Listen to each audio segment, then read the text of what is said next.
भक्तगण, आज हम ब्रज के भक्तों की कथा श्रवण करेंगे और उन्हीं ब्रज भक्तों में से एक भक्त है वंगो देश के बांकुड़ा जिले के पुरुलिया ग्राम में उनका गांव था। बांग्लादेश बंगाल के बांकुड़ा जिले के पुरुलिया में उनका गांव था और उनके पिता का नाम है रसिकानंद प्रभु और रसिकानंद प्रभु जी के कनिष्ठ पुत्र थे नंद किशोर दास गोस्वामी। कनिष्ठ मतलब छोटा बेटा था, रसिकानंद जी के सबसे छोटा बेटा थे। श्री मान नित्यानंद प्रभु की 7वीं पीढ़ी में थे। नित्यानंद प्रभु, आप बोलेंगे नित्यानंद प्रभु कौन है, तो उनका परिचय है, नित्यानंद प्रभु है बलराम भैया। बलराम भैया ही कलकत्ता के नवद्वीप गांव में नित्यानंद प्रभु के रूप में प्रकट हुए और उनके वंश में ही श्री नंद किशोर दास जी का आविर्भाव हुआ। और नित्यानंद प्रभु और जैसे गौरांग प्रभु और आदित्य प्रभु। गौरांग प्रभु है राधा कृष्ण के मिलित विग्रह। राधा कृष्ण ही गौरांग प्रभु के रूप में प्रकट हुए नवद्वीप में और आदित्य प्रभु महाविष्णु के अवतार है। उन्होंने भी आदित्य प्रभु के रूप में नवद्वीप में प्रकट हुए और उसी बलराम भैया के रूप में जो नित्यानंद प्रभु प्रकट हुए उनके वंश में ही नंद किशोर दास गोस्वामी जी का जन्म हुआ। और नित्यानंद के वंश के संतान होने के नाते वैष्णव शिष्टाचार के अनुसार वैष्णव मात्रों के पूज्य थे। छोटे बड़े गृहस्थ और त्यागी सब उनको आदर करते थे और श्रद्धा भक्ति करते थे, पर यह उनके तीर्णादोपी सुनिचैन भाव के प्रतिकूल था, क्योंकि नित्यानंद प्रभु के वंश के संतान होने के कारण, माने नित्यानंद प्रभु के वंश के बच्चे होने के कारण सब वैष्णव लोग उनको प्रणाम करते थे, श्रद्धा भक्ति करते थे और गृहस्थ लोग भी करते थे। लेकिन गृहस्थ लोग करे तो ठीक है, क्योंकि नंद किशोर जी आचार्य थे, भक्तिमती थे, त्यागी थे, परम भक्त थे, तो ठीक है, गृहस्थ लोग भक्ति करे प्रणाम करे तो ठीक है। लेकिन जब वैष्णव लोग उनको प्रणाम करते थे तो उनको अच्छा नहीं लगता था, उसमें उनको कष्ट होता था, क्योंकि वैष्णव लोग बहुत ज़्यादा भक्ति करते हैं और उम्र में बड़े भी होते, कोई वैष्णव लोग संतों लोग महात्मा लोग बड़े होते हैं, तो जब उनको प्रणाम करते तो वह उनको अच्छा नहीं लगता था। और उनकी प्रबल इच्छा थी भगवत कृपालब्ध किसी विशिष्ट वैष्णव के अनुगत्य में भजन शिक्षा ग्रहण करने की। यह भी नित्यानंद प्रभु के वंश होने के कारण उनके लिए संभव नहीं था। जो सभी वैष्णव के पूज्य थे और स्वयं आचार्य स्वरूप थे, उन्हें कोई वैष्णव अपने अनुगत मानकर भजन शिक्षा कैसे देता है। उनके मन में था मैं और ज़्यादा भजन सीखूं, आध्यात्मिक ज्ञान प्राप्त करूं, इसके लिए किसी विशिष्ट वैष्णव को मैं वैष्णव के अनुगत्य में रहकर भजन सीखूं। अनुगत्य मतलब आश्रय लेके सीखूं, लेकिन यह संभव नहीं था क्योंकि सबको पता है नित्यानंद प्रभु के वंश के संतान है, तो कोई उनको अनुगत्य में नहीं रखना चाहते थे।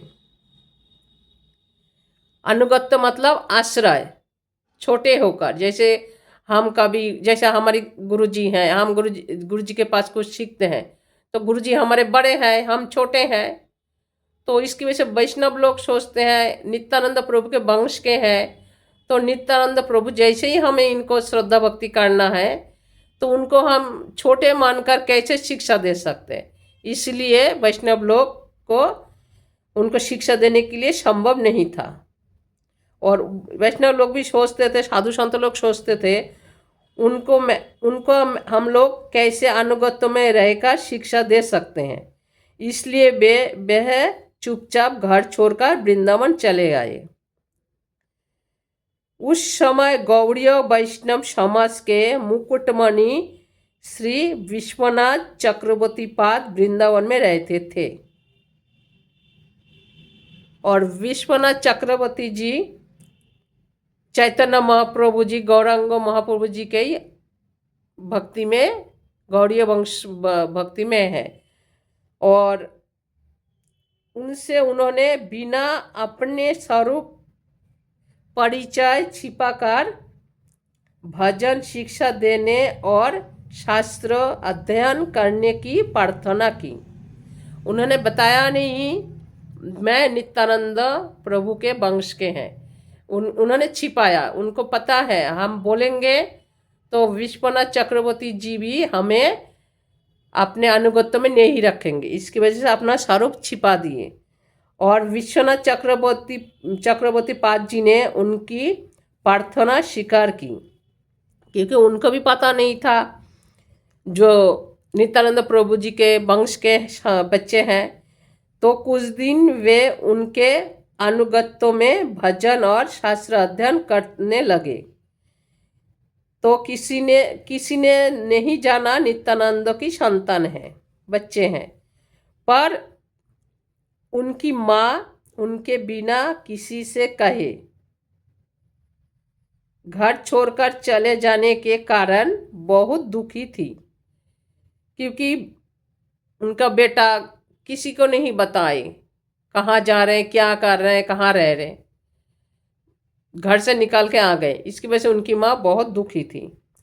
उन्होंने उन्हें खोजने के लिए कोई ब्राह्मणों को इधर उधर भेज रखा था, जो उनको ढूंढ के ले आओ, कहाँ है मेरा बेटा। कई वैष्णवों को खोजने के लिए भेज दिए। उन्हें खोजते खोजते उनमें से जो वैष्णव लोग हैं, तो उन्होंने एक वैष्णव है, उन्होंने खोजते खोजते वृंदावन आए और वृंदावन आकर चक्रवर्ती पाद के पास आए, विश्वनाथ चक्रवर्ती पाद जी के पास आए। और चक्रवर्ती पाद जी को उन्होंने उनके स्वरूप का परिचय देते हुए उनकी माँ की दारुण व्यथा का वर्णन किया। उन्होंने बताया वह वैष्णव खोजने के लिए आए थे नंद किशोर बाबा जी को, तो उन्होंने बताया ये नंद किशोर नित्यानंद प्रभु के वंश के बच्चे हैं, और वो घर छोड़ के घर से निकाल के आ गए, इसलिए उनकी माँ बहुत दुखी है।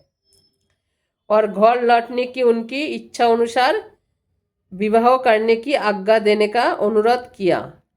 मतलब उन्होंने आकर बोले, वैष्णव बोले उनकी माँ की बड़ी इच्छा है ये नंद किशोर घर लौट के जाए और विवाह करे, तो आप इनको इनकी माँ के पास भेजिए। तब चक्रवर्ती पाद जी परम पूज्य माँ गोस्वामी जी की इच्छा की अवहेलना कैसे कर सकते हैं, क्योंकि वैष्णव है तो विश्वनाथ चक्रवर्ती जी वैष्णव है, और तो उन्होंने सोचे मैया जब अपनी इच्छा को प्रकट किए मेरे पास, तो मैं इसको कैसे अवहेलना कर सकूं। तो उन्होंने नंद किशोर गोस्वामी जी को कहा, आपने मुझे अपने शिक्षा गुरु के रूप में अंगीकार किया है, तो मैं यदि कुछ गुरु दक्षिणा मांगूं तो देंगे? तो नंद किशोर जी बोले, गुरु जी आज्ञा करिए, क्या दक्षिणा देना है? तब विश्वनाथ चक्रवर्ती पाद जी ने बोले, आप अपनी मेरी गुरु दक्षिणा के रूप में आप अपनी माँ की आज्ञा अनुसार घर लौट जाइए और विवाह करिए। तब गुरु जी की आज्ञा से नंद किशोर जी घर लौट के आए और विवाह किया और एक पुत्र को जन्म दिया। उसके पश्चात वे फिर गृहस्थ त्याग कर वृंदावन चले आए। अपने साथ नित्यानंद प्रभु जी का विग्रह और गौर सुंदर जी का विग्रह लेकर आए, और जिनकी आज भी सिंगारबट में, वृंदावन सिंगारबट में विधिवत सेवा पूजा चल रही है। उनका अलौकिक प्रभाव देख तत्कालीन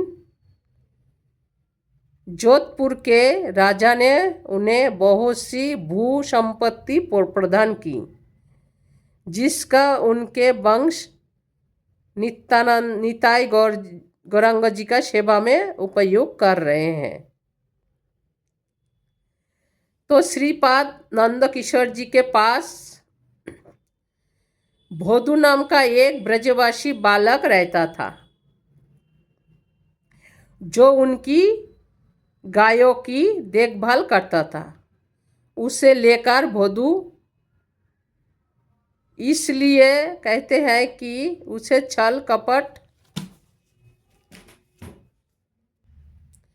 राधे राधे भक्तगण, आज हम नित्यानंद प्रभु जी के वंश के नंद किशोर जी के थोड़ा उनकी कथा सुनी।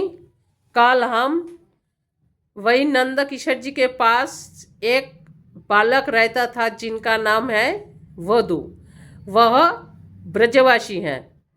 तो उसकी कथा हम कल सुनेंगे, और वह कथा बहुत ही ज़्यादा सुंदर है। सुनिएगा तो सुनने में राधा रानी की कृपा से अच्छा ही लगेगा। तो आज हम कथा को यहाँ विश्राम देते हैं, कल आगे की कथा सुनेंगे। बोलिए राधे राधे। वृंदावन वासी समस्त वैष्णव की जाए, अपन गुरुदेव महाराज की जाए, सीताराम की जाए, राधे श्याम की जाए, समस्त वैष्णव की जाए। राधे राधे राधे राधे।